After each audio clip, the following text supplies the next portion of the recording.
We're living in a time where we need a quick fix, a quick rush of dopamine in a culture where we're just swiping on our phone or clicking on a video, which is just going to give us that quick fix. But wait a minute, shouldn't we just be stopping, taking a breath, pausing, and actually feeling what's going on inside?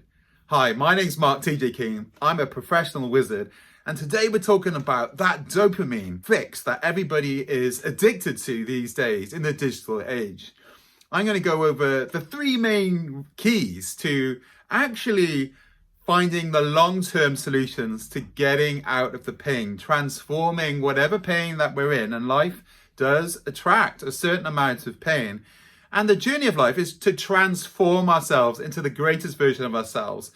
And that means that we have to feel into what's going on inside of ourselves, being curious about what's going on inside, and to meeting that pain. And then when we meet that pain and we bring it into that awareness, it actually transmutes it into pure joy.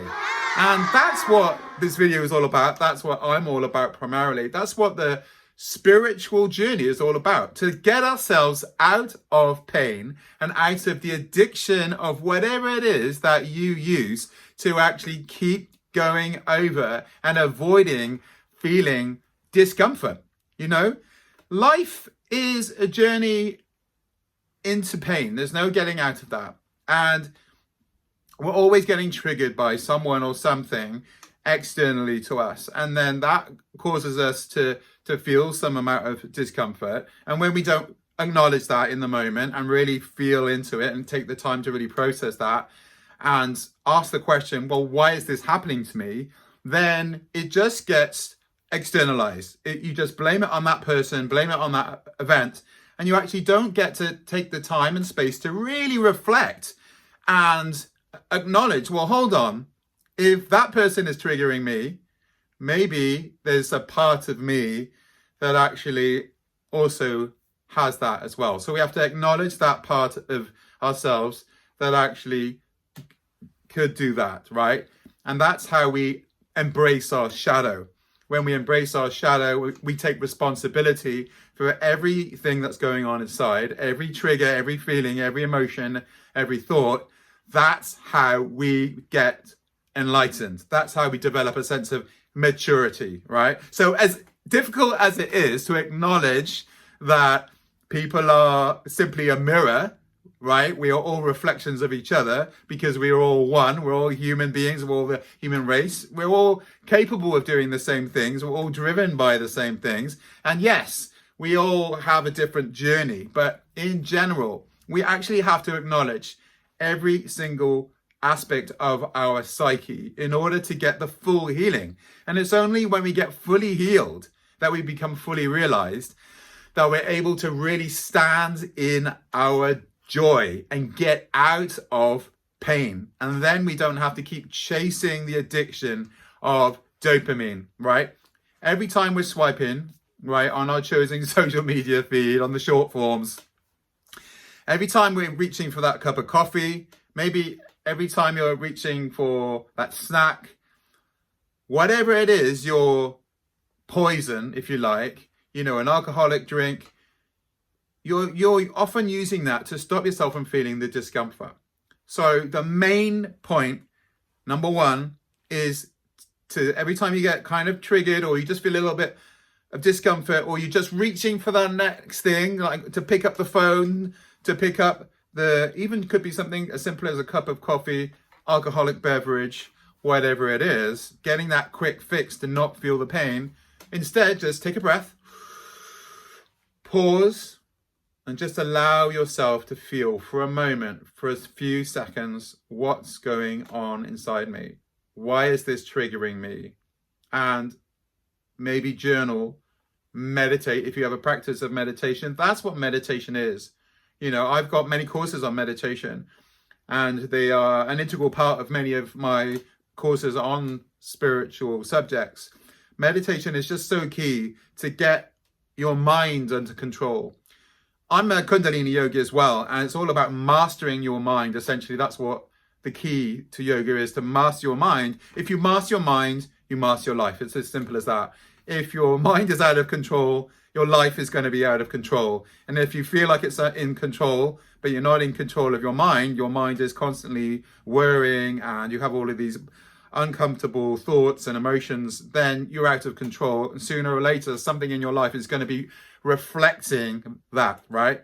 But when you master your mind, you master your life, and your life begins to reflect back that life mastery that comes from your mental clarity. Remember, clarity is power. So master your mind, master your life. The way to do that, chosen by the sages of the ages, is meditation, right? Meditation is many, many ways of doing it, but all it comes down to is taking a breath, taking a pause, taking space, and quieting the mind and just focusing on one single thing. The breath is the most obvious. That's why breath work is so powerful. I've got a course on breathwork as well. There are so many avenues, and we just have to find our way, the way that resonates for us. So meditation is one.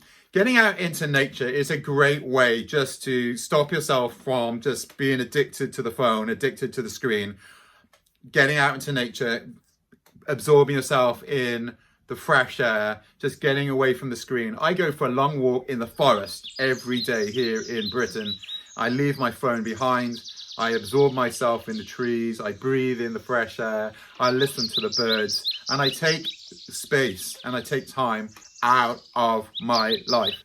And then that's when I find the clarity. That's when I get my creative ideas. I feel inspired. I calm down. My stress levels go down, and my sanity is restored, right? So I really, really can't recommend enough getting out into nature every single day. In 2020, during that crazy time of the pandemic, I was living out in the jungle during that whole time. So I was never inside, and I pretty much spent no time on my phone, and unless I was actually recording a video to make these courses I made out there in the jungle.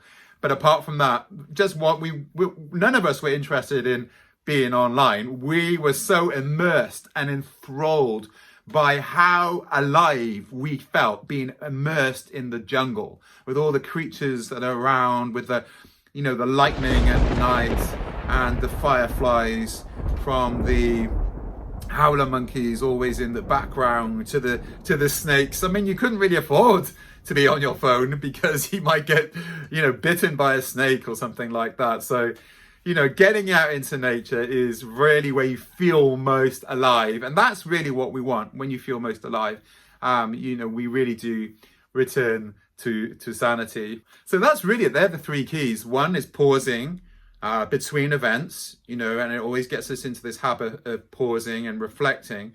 And especially whenever you get triggered, that's a time to really take a pause.